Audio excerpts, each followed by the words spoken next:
Nel, ibig bang sabihin ito ay talagang desidido ang Pangulo na tanggalin itong system loss charge? Yes, agad desidido si Pangulong Ferdinand Marcos Jr. na tanggalin ang ipinapataw na system loss sa singil sa kuryente.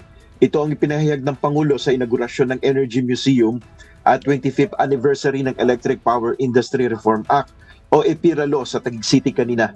Ayon sa Pangulo, makikipagtulungan ng gobyerno sa pribadong sektor upang maisulong ang panukalang amyenda sa EPIRA Law.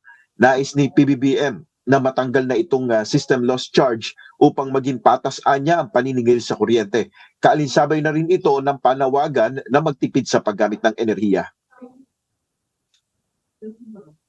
During my last SONA the other day, I asked Congress to amend the APIRA to remove the charging of system loss to consumers, including the corresponding VAT.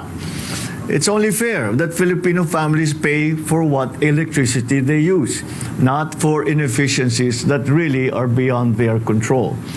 In addition to ensure the country's overall energy security, we have intensified our energy efficiency and conservation measures.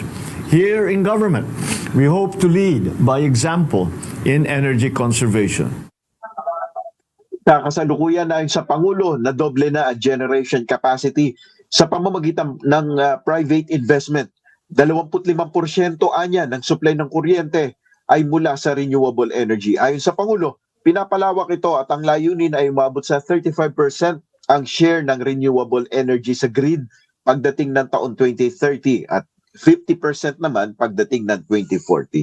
Yan muna ang ating update. Balik sa iyo agad. Maraming salamat, Nel Mariboho.